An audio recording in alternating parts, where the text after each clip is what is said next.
What's good, YouTube? It's your boy Flames back at it again today with another video. Today we're going to be reading out of Genesis 47. Without further ado, let's get right to it. Jacob's family settles in Goshen. So Joseph went in and told Pharaoh, "My father and my brothers, with their flocks and herds and all that they possess, have come from the land of Canaan. They are now in the land of Goshen." And among his brothers he took 5 men and presented them to Pharaoh. Pharaoh said to his brothers, "What is your occupation?" And they said to Pharaoh, "Your servants are shepherds, as our fathers were." They said to Pharaoh, "We have come to sojourn in the land, for there is no pasture for your servants' flocks, for the famine is severe in the land of Canaan. And now, please let your servants dwell in the land of Goshen." Then Pharaoh said to Joseph, "Your father and your brothers have come to you. The land of Egypt is before you. Settle your father and your brothers in the best of the land. Let them settle in the land of Goshen, and if you know any able men among them, put them in charge of my livestock." Then Joseph brought in Jacob his father, and stood him before Pharaoh. And Jacob blessed Pharaoh. And Pharaoh said to Jacob, how many days of the years of your life?" And Jacob said to Pharaoh, The days of my the days of the years of my sojourning are 130 years. Few and evil have been the days of the years of my life. They have not attained to the days of the years of the life of my fathers in the days of their sojourning. And Jacob blessed Pharaoh and went out from the presence of Pharaoh. Then Jacob settled his father and his brothers, and gave them a possession in the land of Egypt, and the best of the land, in the land of Rameses, as Pharaoh had commanded.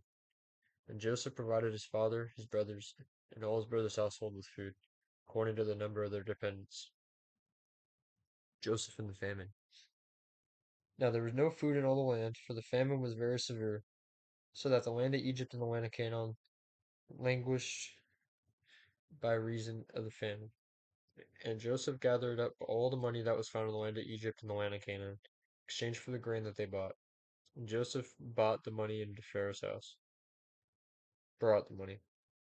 And when the money was all spent in the land of Egypt and in the land of Canaan, all the Egyptians came to Joseph and said, "Give us food. Why should we die before your eyes? For our money is gone." And Joseph answered, "Give your livestock, and I will give you food in exchange for your livestock if your money is gone."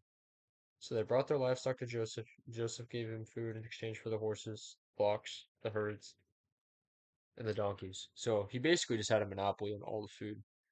At this point, the famine's going, getting further and further along.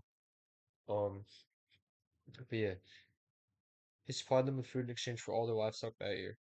When the year was ended, they came to him the following year and said to him, "We will not hide from my lord that our money is all spent. The herds of 5 flocks are my lord's. There is nothing left in the sight of my lord but our bodies and our land. Why should we die before your eyes, both we and our land? Buy us and our land for food, and our land will be servant, and we with our land will be servants to Pharaoh. And give us seed that we may live and not die, and that the land may not be desolate." So Joseph bought all the land of Egypt for Pharaoh, for all the Egyptians sold their fields, because the famine was severe on them, and the land became Pharaoh's. As for the people, he made servants of them from one end of Egypt to the other. Only the land of priests he did not buy, for the priests had a fixed allowance from Pharaoh, and lived on the allowance that Pharaoh gave them. Therefore they did not sell their land.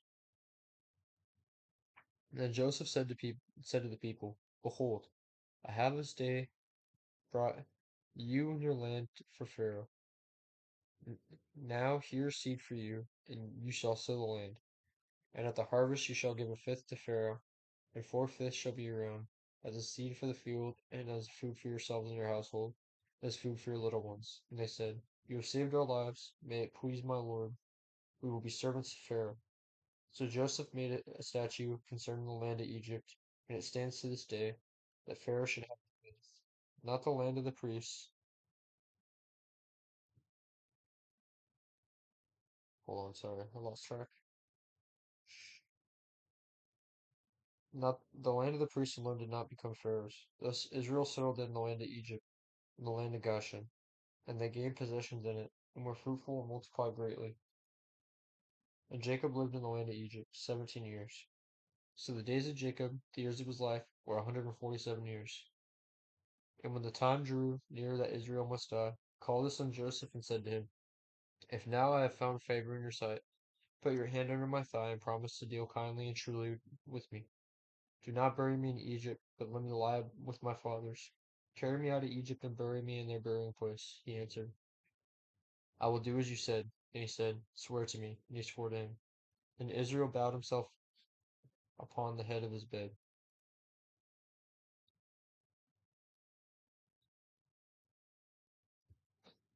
That's it for today's chapter. So basically, Pharaoh, owns pretty much everything in Egypt, and I think this is eventually how the Israelites become slaves of Egypt further down the line. But right now, everything's all right, and that kind of had to happen due to the famine and stuff. But yeah, we're almost done with Genesis, about to get into Exodus here in a few days. But yeah, really appreciate y'all for watching. Thank you as always. Love y'all. Appreciate the support. Peace, peace, peace.